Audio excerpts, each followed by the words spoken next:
Fala galera, tudo bem com vocês? Professor Eduardo Santos na área, para a gente dar início a mais uma aula aqui de revisão para o Enem no Magistrar, né? Essa revisão que tem sido tão efetiva, né, em cada um dos exames nacionais da magistratura e que a gente muito se orgulha, uma revisão que realmente tem batido as questões da prova.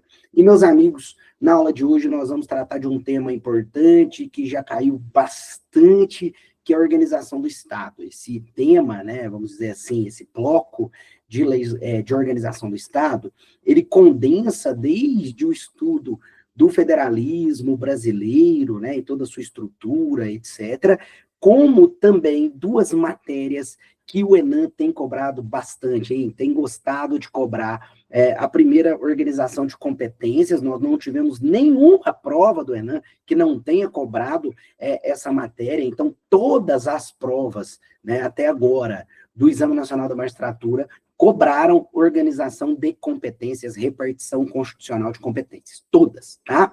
Além disso, nós ainda temos a disciplina de intervenção, que também é queridinha aí do Exame Nacional da Magistratura, até porque sempre foi queridinha da FGV, então as provas da GV sempre gostaram muito de cobrar intervenção. Então, assim, são dois temas extremamente relevantes que você vai ver aqui, e nós temos certeza, pelo menos um deles vai estar na sua prova. Então, vamos lá, meus amigos. Vou colocar o nosso material na sua tela, vou compartilhar com você, para a gente ir, né, fazendo aqui algumas anotações, aqui, nosso material da aula de hoje, na sua tela. Maravilha. Vamos lá. Olha só, então, organização do Estado, e a gente começa, né, falando do federalismo brasileiro. Você sabe que o Brasil adota como forma de Estado a forma federativa, ou seja, aquela que distribui os poderes geograficamente pelos entes que compõem a federação, né? Então, não é uma mera distribuição geográfica da administração, né, ou uma mera divisão do território, mas sim a distribuição, né, territorial do poder entre os entes. É isso que ocorre na federação.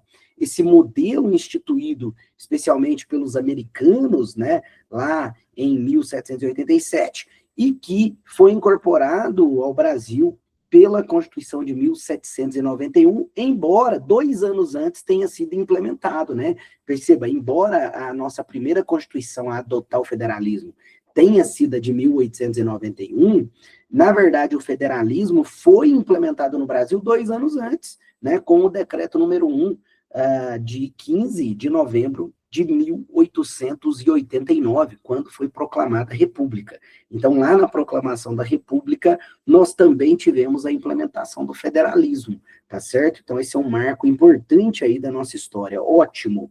Dito isso, né, feitas essas brevíssimas observações históricas, agora, nós vamos falar do modelo federalista na Constituição de 88, porque isso é efetivamente muito mais provável, né, de estar na sua prova.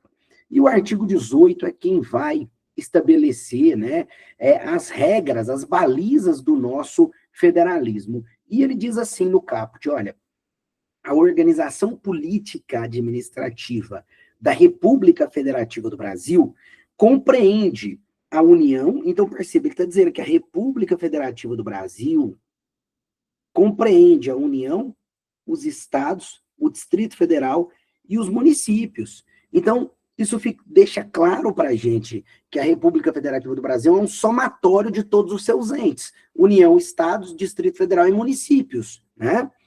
Bem, todos autônomos nos termos desta Constituição.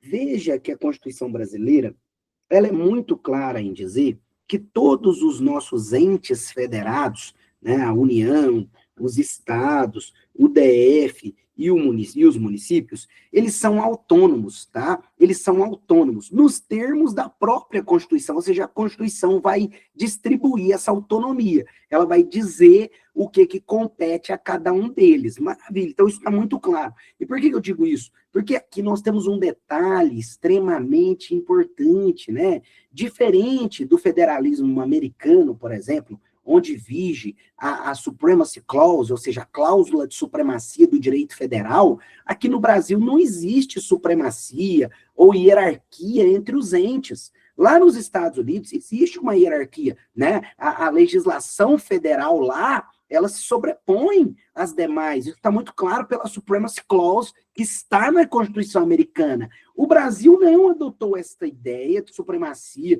do federal sobre estadual, estadual sobre município. Isso não existe no Brasil. No Brasil, vige a autonomia entre os entes, ou seja, todos eles estão num grau de igualdade. Então, não existe o mito de que a lei federal é superior à estadual e a estadual é superior à municipal. Isso não existe, né? A Constituição brasileira deixou isso muito claro aqui, tá? Então, o que vai determinar qual legislação prevalece é a repartição constitucional da competência para criar aquela norma. É isso que eu devo observar, o que a Constituição predeterminou para cada um. Ponto. É exatamente isso, tá? Maravilha, meus amigos. Então, feita essa observação, a gente tem aqui o desenhozinho, né, que eu até tirei do manual, e a tabelinha, que também tirei de lá, mostrando, então, que a somatória desses entes forma a República Federativa do Brasil. Você sabe que todos esses entes aqui, portanto, né, eles, sendo entes autônomos, todos eles são pessoas jurídicas de direito público, né, interno,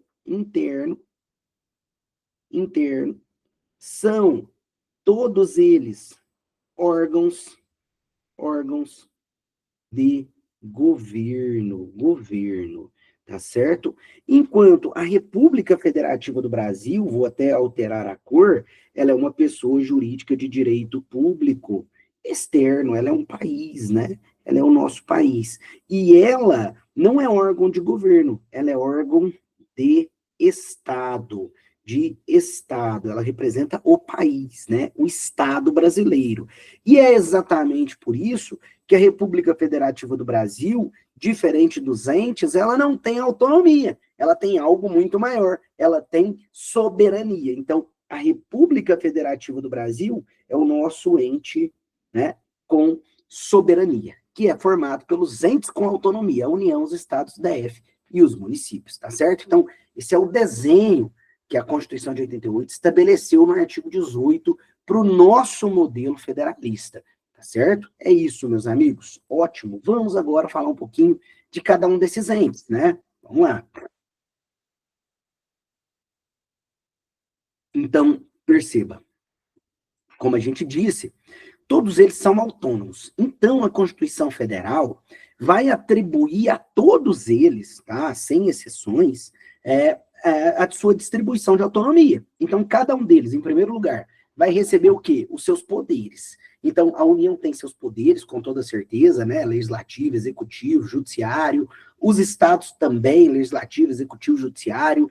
O DF tem o seu poder legislativo, o seu poder executivo, e tem um judiciário que é híbrido, né? Ele é organizado e mantido pela União, mas é poder do DF, então ele é híbrido. Já os municípios não têm o judiciário, mas têm, obrigatoriamente, legislativo e executivo, né? Câmara de Vereadores e prefeito. Então, perceba que todos eles receberam seus poderes. Só poderes? Claro que não. A Constituição também cuidou de atribuir a cada um deles as suas competências tributárias, então todos eles têm seus próprios tributos, repartição constitucional de receitas tributárias, ou seja, depois que os tributos são arrecadados, eles têm que ser divididos. E a Constituição já colocou uma distribuição para cada um deles dessa receita, então a União recebe, tem que fazer repasses para os demais, os estados recebem, tem que fazer repasse para os demais, os municípios recebem receitas próprias, né? Isso é muito interessante, porque assegura a autonomia econômica e financeira e tributária do ente. Isso é extremamente relevante para que eu tenha um federalismo de verdade, né? Além disso, eu tenho de forma muito clara também, na Constituição de 88, uma repartição das competências legislativas e administrativas. A Constituição diz o que que compete, de modo geral, a cada um desses entes. Então, ela vai estabelecer listas, né, literalmente, roles, né, de competências. Olha, a União cabe isso, né, os municípios cabe isso, os estados ela não faz lá listas, né, embora ela mencione uma ou outra competência, ela não faz listas específicas do estado, porque o estado acabou ficando com uma competência remanescente, né, o que sobra é dele. Mas ela também faz listas comuns, competências que estão ali para todos os entes, ou pelo menos para alguns deles, né, simultaneamente. Aí eles vão poder, então, ou legislar, ou dispor sobre determinadas matérias ali, né, de forma comum ou concorrente. Tranquilo? Maravilha, meus amigos. Então, a Constituição ela estabelece isso assim, de uma forma muito clara para a gente, né? Ótimo. E nós vamos estudar isso daqui a pouquinho, né? Os pontos mais relevantes de tudo isso nós vamos estudar de forma mais aprofundada, de forma específica, né? Ótimo. Dito isso, examinado, né, essa autonomia de cada um dos entes que a Constituição Federal colocou para a gente vai fazer agora umas pequenas, né, algumas pequenas observações sobre o Distrito Federal. Por quê? Porque o Distrito Federal ele é único, né? Você olha para o Distrito Federal, ele não tem semelhantes, né? Ele é uma entidade, ou um ente sui generis, somente ele, né? Não há outro com essa natureza, é uma natureza híbrida também, acumula competências, né, de Estado e dos municípios, acumula também ali uma série de outras competências específicas, ou pelo menos tem ali uma natureza muito específica, né, que é ser, né, um território da União, mas que tem autonomia, porque se você olhar para os territórios federais, os territórios não têm autonomia, embora no Brasil atualmente não exista território federal, né, na eventualidade de ser criado esse território não terá autonomia, né? Ele vai ser governado diretamente pela União, um governador nomeado pelo presidente, né, etc. Agora, o DF não.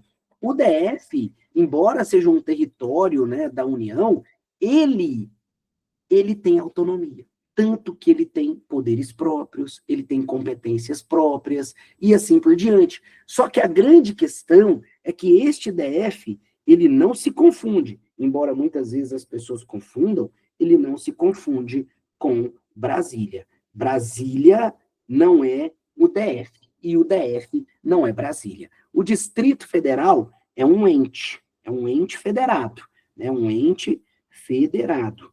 Brasília, o que que Brasília é, meus amigos? Brasília é uma cidade. Ah, Eduardo, então Brasília é um município. Não, não é de jeito nenhum. Brasília não é município. Brasília é cidade. Como assim, Eduardo? É cidade, mas não é município? Exato, porque cidade, ou Uber, né, é uma aglomeração urbana. Agora, município é um ente federado. E Brasília não é município, porque a Constituição brasileira diz que o Distrito Federal não pode ser dividido em municípios. Logo, não existe nenhum município dentro do Distrito Federal. Mas tem cidades, né? Tem Brasília, tem Gama, tem Ceilândia, tem Águas Claras, etc. Tem um monte de cidade lá dentro do Distrito Federal, todas cidades, nenhuma delas é município, né? Então, Brasília e as cidades satélites são cidades, são aglomerações urbanas, são Ubers, mas não são municípios, porque não são entes federados, então não tem prefeito, não tem vereador, nada disso,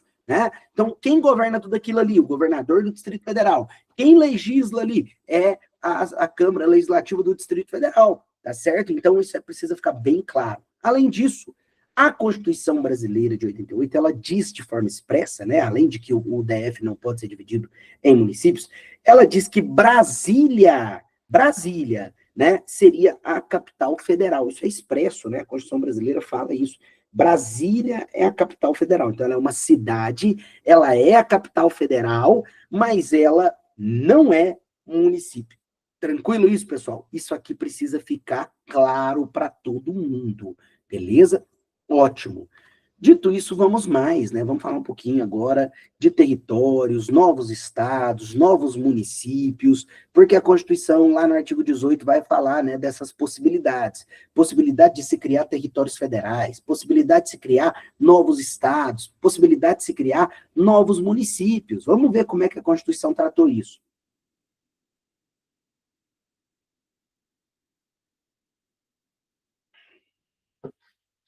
Vamos lá. Meus amigos, a gente começa falando dos territórios federais, né? Os territórios federais, eles têm natureza autárquica, então são autarquias, né? Autarquias federais, né? Autarquias da União, especiais, claro, né? Porque tem essa natureza territorial, né? Então é uma autarquia territorial federal, né? Governada, tá? Por um governador nomeado pelo presidente da República.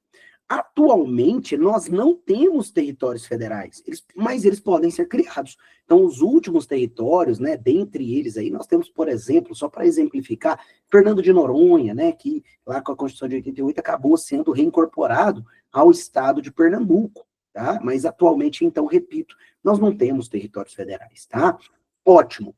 Agora, esses territórios, que são autarquias da União, portanto, não têm autonomia, não são entes federados. Então, se vier a ser criado amanhã, não vai ter autonomia, não vai ser ente federado. Beleza? Maravilha.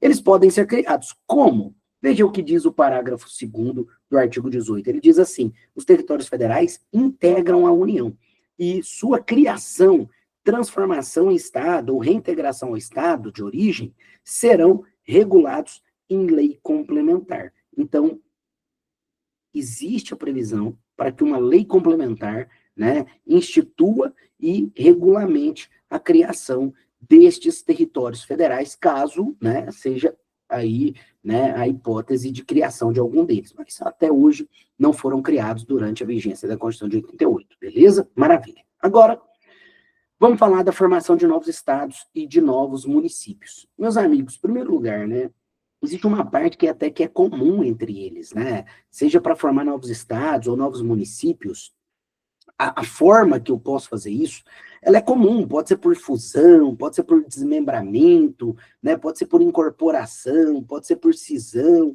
Então, assim, essas formas, né, elas são até comuns entre os dois. O que muda efetivamente entre formação de novos estados e novos municípios são os requisitos, e é isso, obviamente, que as provas acabam explorando. Então, vamos lá, vamos ver o que dizem aí parágrafos 3º e 4º do 18, né, porque eles é quem estabelece esses requisitos. Veja, o parágrafo 3º, e eu vou até trocar a cor para a gente não confundir, ele diz que os estados, então, basicamente ele vai falar da possibilidade da gente formar outros estados, né?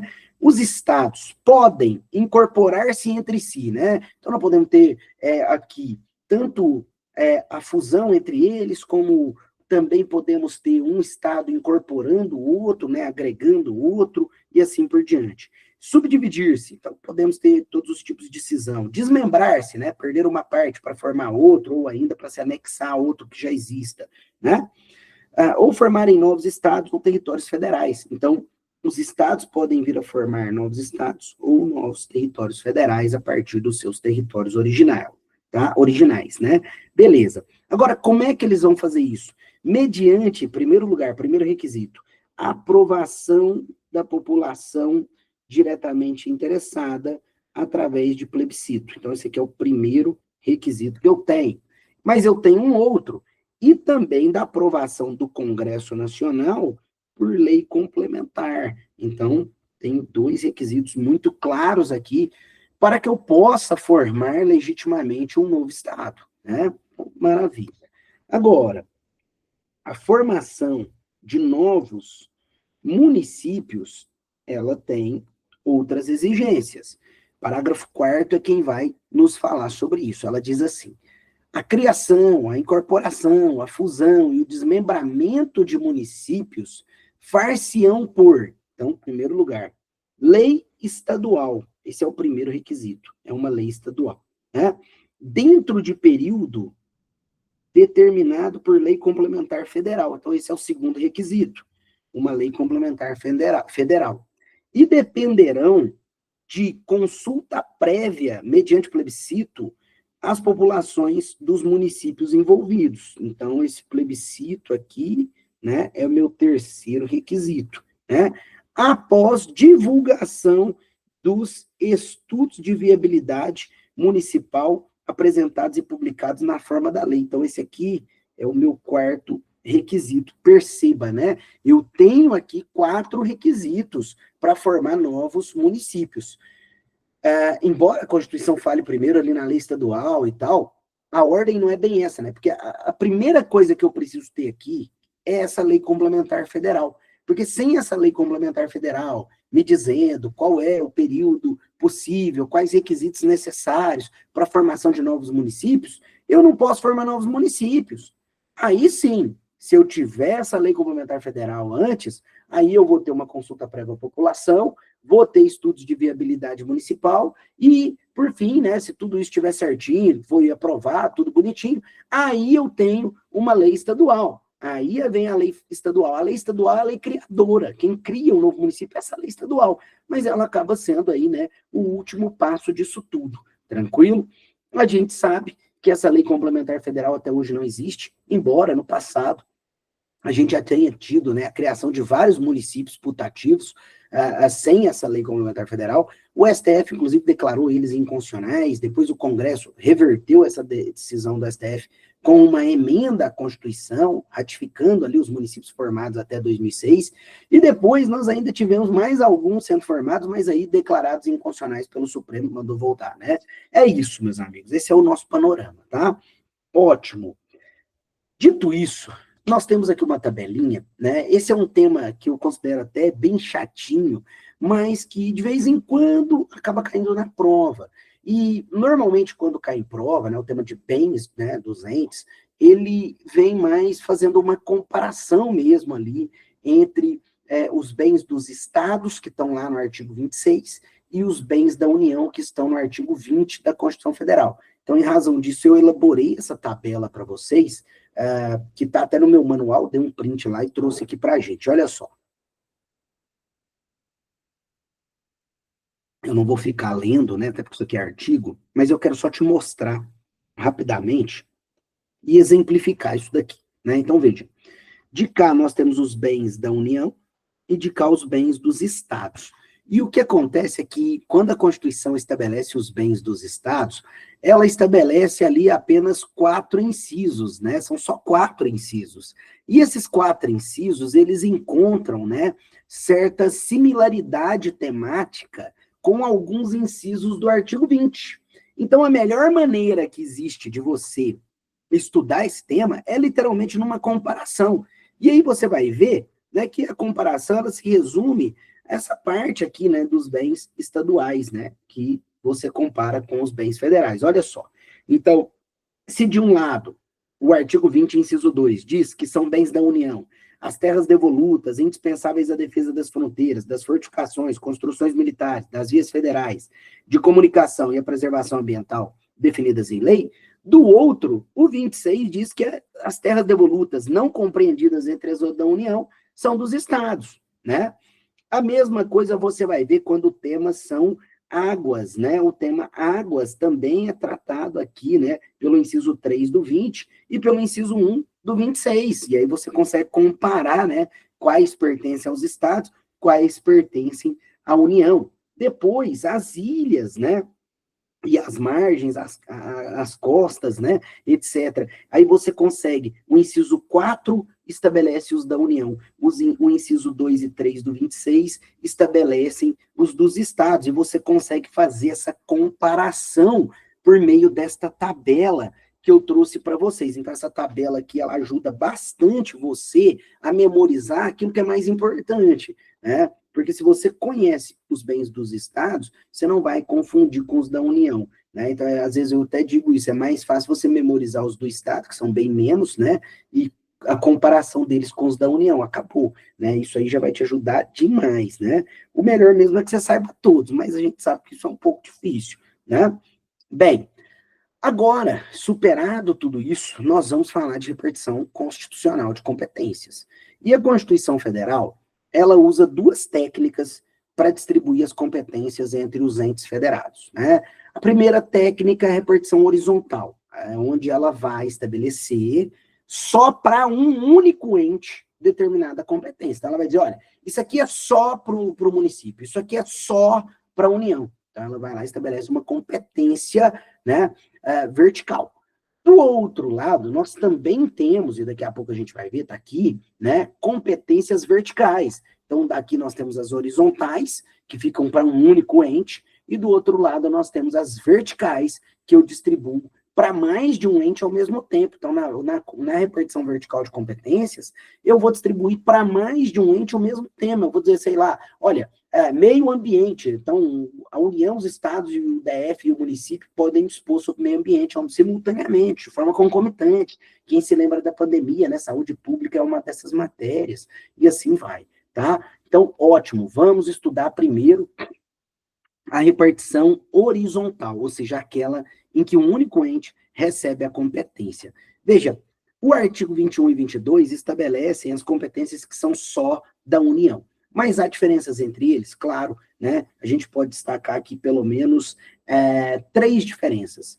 A primeira delas é a natureza, porque as matérias do artigo 21, elas possuem uma natureza predominantemente administrativa, né? Enquanto as matérias do 22 possuem natureza predominantemente legislativa. Tranquilo?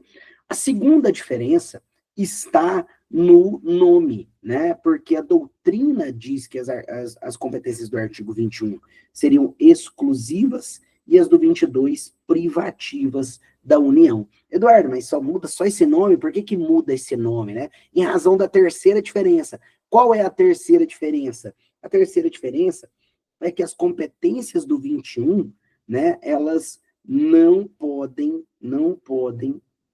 ser delegadas, enquanto as competências do 22 podem ser delegadas, né, nos termos do parágrafo único do artigo 22, que eu até trago aqui para vocês. Vejam ele aí. Parágrafo único do artigo 22, ele diz, né, que lei complementar poderá autorizar os estados a legislar sobre questões específicas das matérias relacionadas no artigo 22. O artigo 22 tem lá, né, direito penal, direito processual, direito civil, comercial, direito, né, ali uma lista gigantesca que nós temos ali no artigo 22. Tá. Então, todas aquelas matérias do artigo 22, elas até podem ser delegadas, desde que, em primeiro lugar, então tem alguns requisitos, eu tenho uma lei complementar, não dá para fazer por outra espécie legislativa. Se a União quiser delegar, ela vai ter que usar o quê? Lei complementar. Segundo ponto, essa lei complementar vai delegar para quem? Então, quem é que vai poder legislar sobre aqueles temas além da União? Né? Para quem que ela vai delegar? Para os estados, né? Claro, se o DF cumula a competência dos estados, então ele também está incluído aqui, né? Então, estados e DF. Agora, tem um detalhe extremamente importante aqui. Qual que é? É a isonomia, tem que ser mantida. A isonomia, né, ou a igualdade, tem que ser mantida. E o que isso significa? Significa que se a União delegar para um estado, ela tem que delegar para todos. Né? Então, ela não pode delegar só para um estado ali a prerrogativa de legislar sobre aquele tema. Ela tem que delegar para todos os estados, sob pena dela desequilibrar o pacto federativo. Tá bem? Maravilha. Por fim, nós temos um quarto requisito. Né? A União vai delegar para os estados, para o DF, a possibilidade de legislar sobre um determinado tema por meio de lei complementar, só que ela não vai poder delegar a possibilidade de legislar sobre o tema inteiro, né? Sobre, de um modo geral. Ela vai ter que delegar apenas a possibilidade dele legislar sobre questões específicas. Como assim, Eduardo, questões específicas? Olha, você pega lá, direito penal, ela não pode permitir que os estados criem seus próprios códigos penais, suas legislações penais de um modo geral, não. Ela pode delegar algo específico, né? Então, sei lá, olha, criminalização do uso de drogas. Então, cada estado aí decide se no seu estado o uso de drogas será ou não será criminalizado. Isso é uma questão específica dentro do direito penal, isso ela pode delegar. Agora, geral, não pode não, tá? O detalhe interessante é que nós temos uma lei muito destacada sobre isso, até que no exemplo 2, que foi a lei complementar, né? É a lei complementar 103 de 2000. E por que eu destaco essa lei? Porque direito do trabalho, né, cai em direito constitucional no Enem, né, direito do trabalho constitucional, né, cai no Enem, né, na disciplina de constitucional. E essa foi uma legislação que delegou competência para legislar sobre direito do trabalho, tá? Então, olha só, ela delegou aos estados a competência para legislarem sobre piso salarial, né? Uma questão específica aí de direito do trabalho, tá? Então, bem interessante aqui, beleza? Por fim, tem até uma observação, né? O Supremo entende, de forma muito lógica, que os estados não podem extrapolar os limites da delegação, mas isso é óbvio, né? E uma vez extrapolado, né? Isso daí será declarado inconstitucional, né? É isso. Agora, vamos voltar aqui para a nossa repartição horizontal de competências. Nós chegamos, vimos a União, que inclusive são os dispositivos mais importantes dessa parte, né? E chegamos agora nos estados, municípios e DF. Os estados, como eu já havia até adiantado, eles têm aquilo que a gente chama de competências remanescentes. Né? Essas competências remanescentes ou residuais é porque a Constituição ela não estabelece de forma taxativa quais são as competências dos estados, embora em um ou outro dispositivo muito esporádico ela até mencione uma ou outra competência, mas de modo geral ela não tem um rol ali quais são as competências do Estado. O Estado fica com aquilo que sobra. Isso está previsto, inclusive, no parágrafo 1º do 25, ou seja, se a Constituição não deu para a União, não deu para os municípios, nem para o DF, é dos Estados, em regra, tá? É isso. Bem, agora, competência dos municípios. A Constituição Federal trata das competências dos municípios lá nos artigos 30, né, 1, na verdade no artigo 30, né, mas no inciso 1, e nos incisos 3 ao 9.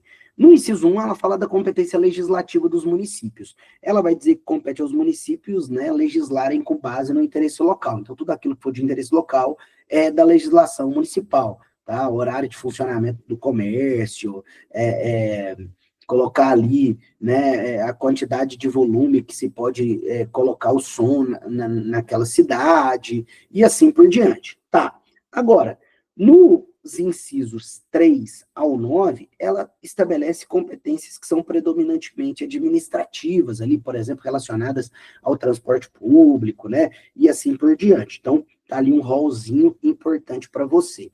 Eduardo, o inciso 2 não tá aí. Verdade, porque ele trata da competência suplementar dos municípios. Tá lá na repartição vertical, tá? Maravilha. Bem, agora, e o Distrito Federal, né? O Distrito Federal, a Constituição vai estabelecer para ele uma competência cumulativa, ou seja, ele cumula, né, as competências que são reservadas aos estados e aos municípios como regra. E por que eu digo como regra? Porque tem exceção. Existem algumas poucas competências dos estados que o DF não tem. Por quê? Porque a Constituição acabou deixando para a União, né? Então, organizar ali e regulamentar e organizar ali, por exemplo, a Polícia do Civil, a Polícia Militar do Distrito Federal, o Poder Judiciário do Distrito Federal, isso aí ficou como competência da União, não ficou como competência do DF. Então, por isso que ele não tem todas, né? Ele tem quase todas, beleza? É isso. Bem, aqui nós já vimos, né? E aí a gente vai direto para a competência vertical, né? Repartição vertical de competência, meus amigos. Olha só, a repartição vertical de competências, ela trabalha com uma ideia de que mais de um ente pode dispor sobre um tema. Então, defesa do consumidor, direito econômico, né? Direito tributário, direito ao meio ambiente, direito à educação, direito à saúde, etc. Então, assim, é um rol bem grande, né? Então, lá, artigo 23, 24, etc., ali, traz matérias, né, legislativas e administrativas que vários entes vão poder dispor. Vamos entender a dinâmica da repartição vertical de competências na Constituição brasileira. Vamos lá. Primeiro, nós temos o artigo 23, que estabelece competências comuns que possuem natureza predominantemente administrativa. E ele estabelece essas competências para todos os entes, todos, né? União, estados, DF e municípios. Vai para todo mundo. Vai poder dispor sobre aquelas matérias. Já o artigo 24, esse não. O artigo 24, ele estabelece aquelas competências que a gente chama de competências concorrentes. Elas têm natureza predominantemente legislativa. E aqui perceba que não ficou todo mundo, ficou quem? Ficou União, ficou estados e ficou DF. Cadê os municípios aqui? Né? Os municípios não estão no artigo 24. Você abre o artigo 24, ele não fala lá dos municípios, não. Ah, Eduardo, então os municípios não podem dispor sobre as matérias do 24. Não podem legislar sobre a matéria do 24. É essa a conclusão? Não, não é essa a conclusão. Por que que não é essa a conclusão? Porque o artigo 30, inciso 2, que eu vou marcar até de cor diferente, ele diz que compete aos municípios, né, suplementarem a legislação federal e estadual no que couber, né, com base ali no interesse local. Então, eu tenho uma competência legislativa concorrente dos municípios prevista ali no 32. Só que ela tem natureza suplementar, né? Aqui ela tem uma natureza suplementar, tá? Maravilha. Então tá, Eduardo. Basicamente é isso que eu preciso aprender? É quase isso, porque ainda falta um detalhe importante, além da leitura dos artigos, é óbvio, né? O artigo 24, quando ele tratou da competência legislativa concorrente, ele acabou fazendo uma distribuição dessa competência, porque se todo mundo vai legislar sobre aqueles temas, pode ser que isso gere muita confusão. Mas o artigo 24, ele tentou prevenir essas confusões, né, arrumar ali um sistema que pudesse organizar melhor essa possibilidade de todos os entes legislarem sobre aqueles temas. O que que ele fez? Ele simplesmente veio e disse o seguinte, olha, a União, essa é a regra, né? Vamos colocar a regra aqui primeiro. Parágrafo 1º e parágrafo 2º, né?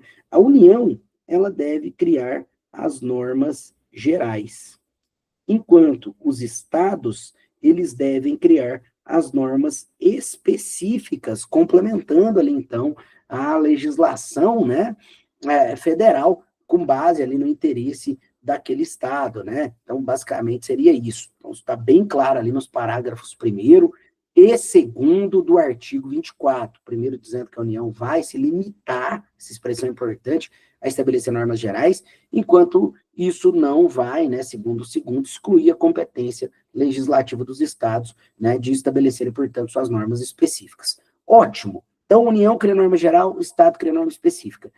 Beleza, Eduardo, mas, assim, né, como é que eu vou aplicar, por exemplo, uma norma específica se eu não tiver uma norma geral? Porque pode acontecer, e a gente conhece o nosso Congresso Nacional, pode acontecer do Congresso, às vezes, não criar lei federal geral e o Estado fica lá refém, né, esperando eternamente a boa vontade da União de criar a norma geral, para só depois o Estado criar a norma específica. Vai ficar complicado, né? Isso pode causar prejuízos aí às competências estaduais. Verdade. Em razão disso, o que a Constituição fez no parágrafo 3º? Ela simplesmente chegou e falou o seguinte, se a União não cria a norma geral, o que cabe, né? Vou até colocar na cor que ele usou aqui, que foi azul, né? O que cabe aos estados? Cabe a competência legislativa plena. Ou seja, nesse caso, os estados vão fazer o quê? Eles vão criar uma norma completa, né? Uma norma que tem a parte geral, tem normas gerais, e tem normas específicas. Tranquilo, o Estado vai lá e cria uma norma completa. Ele deveria criar só a parte específica, mas se a União não criou a parte dela, ele cria uma norma completa. Tá certo? É isso.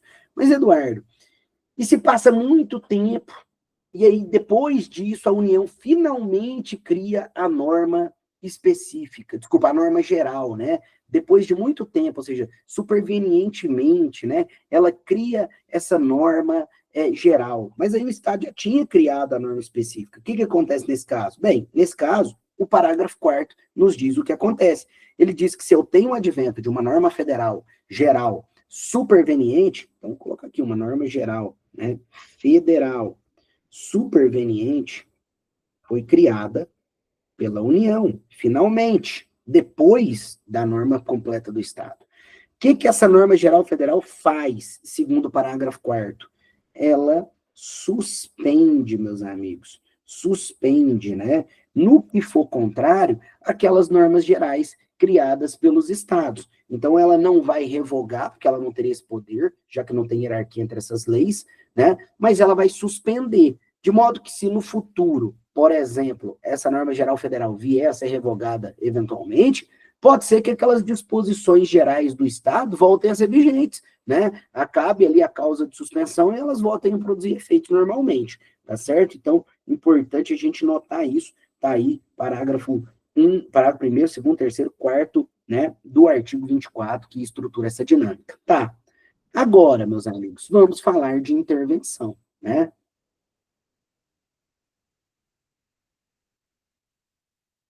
Vamos falar de intervenção. Olha aqui.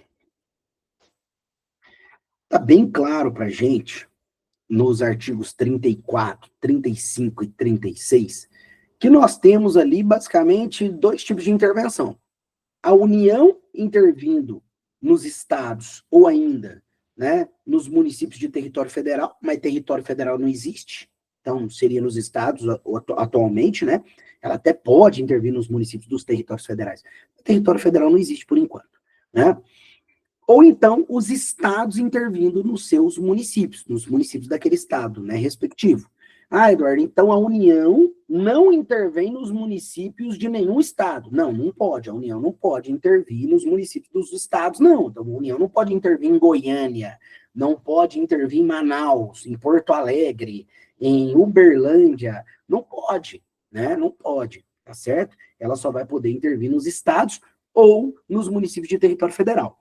E aí, né, então nós temos a intervenção federal, que é quando a União intervém, e temos a intervenção estadual, que é quando os estados intervêm. Só que na hora de tratar dessas intervenções, a Constituição colocou essas duas aqui no artigo 35 e essa aqui no artigo 34, ou seja, ela não se baseou em quem intervém, né? Embora o nome, né, se baseie em quem intervém, a Constituição não se baseou em quem intervém. Ela se baseou no ente que sofre a intervenção. Então, quando o município sofre a intervenção, a regulação está no 35.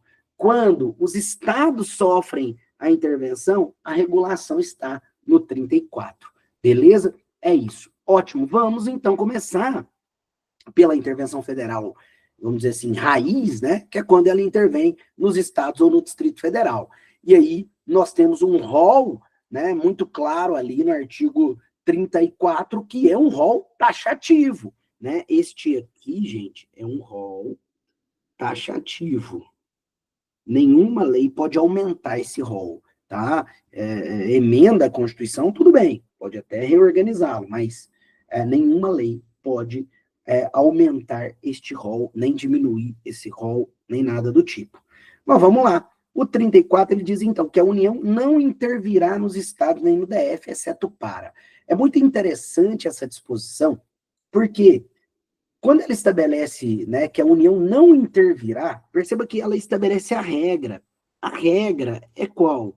É a autonomia, é a não intervenção. E a exceção é que é a intervenção. Então, ela vem e diz, olha, a União não vai intervir como regra, exceto para. Então, ela vem da exceção. Então, a intervenção é excepcional, né? E aí ele diz quais são os motivos. Manter a integridade nacional, repelir invasão estrangeira ou de uma unidade da federação e outra. E aí vem a hipótese que já motivou três intervenções até hoje na nossa história do constitucionalismo de 88, né? Por termo, ou seja, por fim, né, agravo e comprometimento da ordem pública. Perceba que é uma hipótese bem genérica, né? 4, garantir o livre exercício de qualquer dos poderes da unidade da federação. 5, reorganizar as finanças da unidade da federação que, né, ou suspender pagamento de dívida fundada por mais de 2 anos, é interessante isso, mais de 2 anos consecutivos, né, porque quando se trata da intervenção estadual nos municípios, tem uma hipótese muito parecida, só que lá não é por mais de 2 anos, lá é por 2 anos, não tem esse mais aqui, que aparece aqui, não aparece lá, por isso que eu destaquei aqui, tá? Salvo por motivo de força maior, ou deixar de entregar aos municípios receitas tributárias fixadas na Constituição nos prazos legais, tá? 6ª hipótese, prover execução de lei federal, ordem ou de decisão judicial, E, por fim, né, a sétima hipótese, que seria assegurar a observância de alguns princípios constitucionais. Esses princípios constitucionais aqui, eles recebem um nome bem bonitinho, né? Princípios constitucionais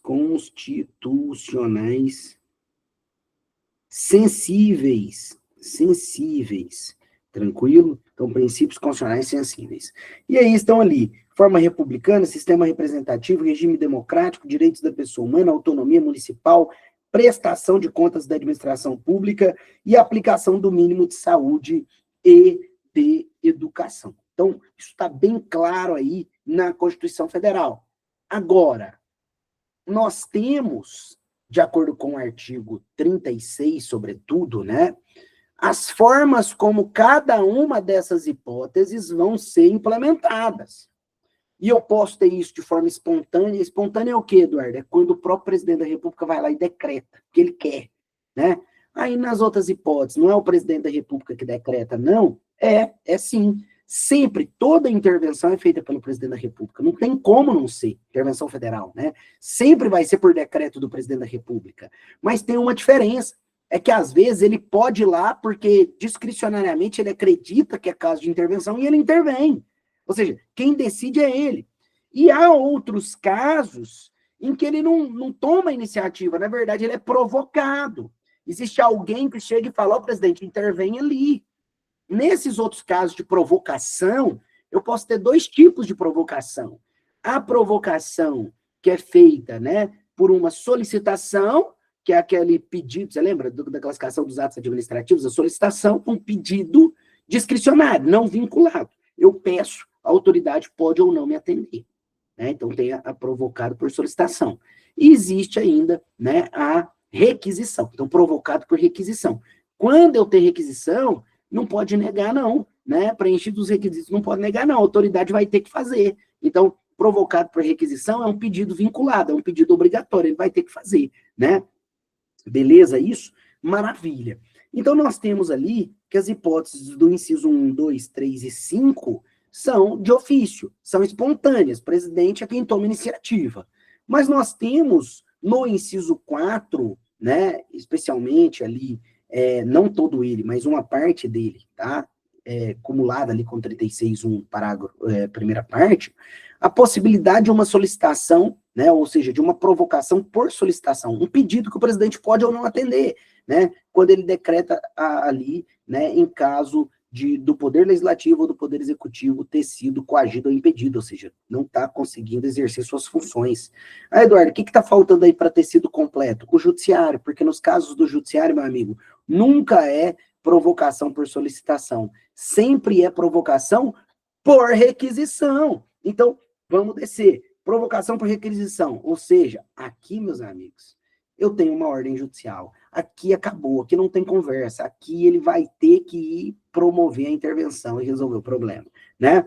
E aí eu tenho isso, em primeiro lugar, quando o Poder Judiciário for coagido ali, não estiver conseguindo exercer as suas funções, em caso, né, de desobediência de ordem ou decisão judicial após requisição aí dos tribunais superiores, eu tenho ainda, né, a possibilidade de decretação aí, após provimento do Supremo Tribunal Federal, de representação do Procurador-Geral da República, em caso de recusa à execução de lei federal, porque aqui eu tenho, né, uma ação judicial literalmente promovida no Supremo para promover a execução dessa lei federal que não estava sendo cumprida. Então, a lei federal não está sendo cumprida, o Procurador-Geral da República faz uma representação interventiva no STF, o STF decidindo a favor daquela representação, deferindo o pedido, vai ter que ser feita uma intervenção federal para assegurar a execução daquela lei federal. A natureza dessa representação interventiva é de uma ação de execução de lei federal.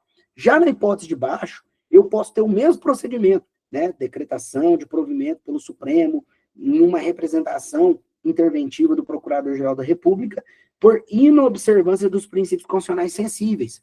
O que muda dessa hipótese para de cima? É que aqui a natureza da ação não é de execução, né, de lei, nem de ordem, nem de nada. Aqui a natureza da ação é de controle de constitucionalidade. Aqui nasce a famosa ADI interventiva. Por quê? Se fere princípios constitucionais, então aquilo que está acontecendo ali é inconstitucional. Eu terei que declarar aquilo inconstitucional, aquilo é nulo. Eu tenho que ter uma declaração de inconstitucionalidade. Então, essa representação interventiva do Procurador-Geral da República no Supremo para pedir observância de princípio constitucional sensível na verdade, uma ação direta de inconstitucionalidade, mas que tem natureza interventiva. Por quê? Porque, caso seja deferida, vai provocar intervenção federal em um determinado estado ou mesmo no DF, tá? Eu, inclusive, trouxe uma tabela, que também, isso aqui tá tudo no meu manual, mas essa tabela é bem legal. Na verdade, a única coisa que eu fiz, aqui tá mais sistematizadinho, né? Aqui tá mais resumido, objetivo. Aqui, o que eu fiz? Tá vendo onde estão esses artigos? Artigo 34, preciso 1, 2, 3. Aqui eu escrevi e deixei tabelado para você escrito. Acumulei as hipóteses que estão escritas aqui do lado esquerdo e peguei o procedimento que está lá no 36 e escrevi para você na tabela do lado de cá. Então, facilita na hora de você estudar. Fica bem facinho aqui, eu só trouxe para você poder ter mesmo, né? Porque nem todo mundo tem manual. Então, alguns dos esquemas que estão lá eu gosto de trazer para vocês terem aqui também. E aí, quando você tiver oportunidade, compra, porque tem muito mais esquema legal lá. Bem, intervenção estadual. Intervenção estadual está no artigo 35, né? Ele traz lá um rol taxativo também, rol taxativo de intervenção, né, nos municípios. E aí a gente chama de intervenção estadual, gente, mas repito, né, na verdade o 35 ele tem a intervenção estadual, que é quando o Estado intervém nos municípios, do próprio Estado, né? Mas também tem uma intervenção federal aqui dentro, né? A gente sabe que tem uma intervençãozinha federal aqui dentro, olha aqui, ó, a União intervindo nos municípios localizados, né, em território federal. Isso aqui é uma intervençãozinha estadual, é uma intervenção federal, né? Isso aqui é uma intervenção federal, na verdade. Mas ela acaba sendo regulamentada pelo mesmo regime da intervenção estadual. Então, ela segue aqui, né, o regime da intervenção estadual, tá? Por quê? Porque ela é em município. Então, veja, o Estado não intervirá em seus municípios, nem a União nos municípios localizados no território federal, então, mesmo recado, a regra é a autonomia, exceto para, ou seja, a intervenção é excepcional, né? Tá muito claro. Primeira hipótese, deixar de ser paga sem motivo de força maior por 2 anos. Lembra que eu falei, né, que lá na federal era por mais de 2 anos? Aqui é por 2 anos, é um detalhe, pega, tá? Consecutivos, a dívida fundada, né? 2, não forem protestadas contas devidas na forma da... Não, desculpa, não forem prestadas, né? Olha, prestadas contas devidas na forma da lei. 3, não tiver sido aplicado o mínimo exigido da Receita Municipal na manutenção e desenvolvimento do ensino, né? E, por fim, meus amigos, o Tribunal de Justiça der provimento à representação para assegurar a observância de princípios constitucionais indicados na Constituição Estadual, ou prover execução de lei, ou de ordem, ou de decisão judicial. E aí, deixa até eu falar uma coisa aqui para vocês, né? Deixa eu falar uma coisa aqui para vocês, importante, né? Veja bem, meus queridos amigos, uma coisa, é um detalhe que eu acho que passou aqui, né, por qualquer razão passou aqui, na hora que eu digitei, ou na hora que eu dei um Ctrl+C, Ctrl+V aqui no artigo 35, e eu acabei não vendo, né, e acabou passando um detalhe. Qual é o detalhe, gente? É que esse inciso 3 que eu coloquei aí, ele está desatualizado, né? Eu coloquei a redação anterior, porque não é só no ensino, né? É também nas ações e serviços de saúde. Eu, inclusive, o que eu vou fazer para facilitar para a gente, né? O que eu vou fazer para facilitar para nós, né, na nossa aula, que vai ficar bem melhor para a gente. O que eu vou fazer? Só para vocês entenderem, né? Eu vou pegar e vou, né? Peraí, rapidinho. Peraí. Eu vou fazer o seguinte. Eu vou anotar aqui, né? Mas no material de vocês eu já vou editar. E aí, quando vocês já estiverem assistindo essa aula, já vai estar completo. Então, aqui, ó. Mais ações, né? Ações, né? De saúde, que está faltando aqui. Eu vou colocar para vocês no material. Vocês não vão pegar o material com esse erro, não. tá? Fui eu que não vi, por qualquer razão, acabei colando aqui da forma errada, né? Mas na hora que li, já falei, tá faltando saúde, né? Vim aqui abrir a Constituição Federal já agora, imediatamente, para não termos esse problema, né? Não pode deixar passar. Beleza. Aí, trago para vocês, para a gente, né, poder ter aqui também uma visão panorâmica das hipóteses de intervenção. Porque, veja, essa intervenção estadual, ela também pode ocorrer de ofício, ela também pode ocorrer por provocação, né? Então, nós temos ela aqui de ofício, nos casos do inciso 1, 2 e 3, e nós temos ela, né, por provocação. Então, posso ter ela por provocação nos casos do inciso 4 do artigo 35. Só que o detalhe aqui é que essa provocação é sempre, né, por requisição, já que sempre vai depender de uma ordem judicial numa representação interventiva do Procurador-Geral de Justiça perante o Tribunal de Justiça daquele Estado, tá? Seja no caso de execução de lei, seja no caso de inobservância de princípios constitucionais sensíveis, que seriam os princípios constitucionais sensíveis estaduais, tá? Maravilha. Então, isso aqui bem claro para a gente. Ótimo. Agora, tem dois detalhes da jurisprudência do Supremo Tribunal Federal que eles não caem, eles despencam. E qual é o detalhe? É muito simples, gente. É que a intervenção estadual, ela tem que guardar simetria com a federal. Então, em regra, essas normas aqui, olha, elas são de reprodução obrigatória. Então, o que é a consequência? Em primeiro lugar, esse rol aqui do 35, esse artigo 35, é um artigo de reprodução obrigatória nas constituições estaduais. Então, os estados são obrigados a reproduzirem na sua Constituição. Tem que ir lá dar Ctrl+C na federal e colocar na estadual. Eduardo, se eles não fizerem isso, não tem problema não. Eu considero que está lá do mesmo jeito. E o governador vai poder intervir naquele município, mesmo que não tenha previsão na Constituição estadual, se for com base nessas hipóteses, vai. Eduardo, e se aquele estado quiser ampliar esse rol, quiser deixar o rol lá na Constituição Estadual, ele coloca tudo isso aqui, mas ele coloca mais alguma hipótese? Pode? Não, porque esse rol é taxativo e de reprodução obrigatória, acabou, né? Eduardo, mas tem um detalhe aí nesse rol que às vezes dá, não dá não? Olha aqui, eu vi aí ó, o tal do princípios constitucionais, né, sensíveis que vão estar estabelecidos na Constituição Estadual, tá aqui, olha, observância de princípios indicados na Constituição Estadual. Verdade, olha, isso é muito bom. Realmente, né, esses princípios constitucionais sensíveis vão estar indicados na Constituição Estadual. Só que aí na hora que o Constituinte Estadual for estabelecer quais são eles, ele é obrigado a observar o artigo 34, inciso 7 da Constituição Federal, que é de observância obrigatória, ou seja, o Constituinte Estadual não pode inovar, não. Ele não pode criar da cabeça o que ele achava melhor e indicar aqui, não. Ele vai ter que indicar, né, com observância obrigatória do 34, inciso 7, que traz os princípios constitucionais sensíveis federais. Então, também de observância obrigatória. Então, por isso que é tudo aqui, ó. O 35, reprodução, os princípios constitucionais sensíveis de observância obrigatória, tá? Tá aqui para vocês, né? Essa jurisprudência consolidada do Supremo Tribunal Federal com algumas ADIs indicadas, tá bom? É isso, meus amigos, que eu tinha para falar hoje, né? Era isso que eu tinha. Deixa eu tirar aqui, parar de compartilhar minha tela. Aí, voltando aqui, né? Voltando para a gente poder encerrar a aula de hoje, né? Maravilha, aula com bastante conteúdo, né? Mas que a gente encerrou agora, tranquilos, né? Vamos ficando por aqui. Se ficar com alguma dúvida, algum detalhe, manda mensagem para mim lá no @prof. Eduardo Santos. Eu estou ansioso, esperando as mensagens de vocês, tá bom? Vamos juntos até esse Enan. Bora quebrar a GV, gente. Abraço, fiquem com Deus e até mais.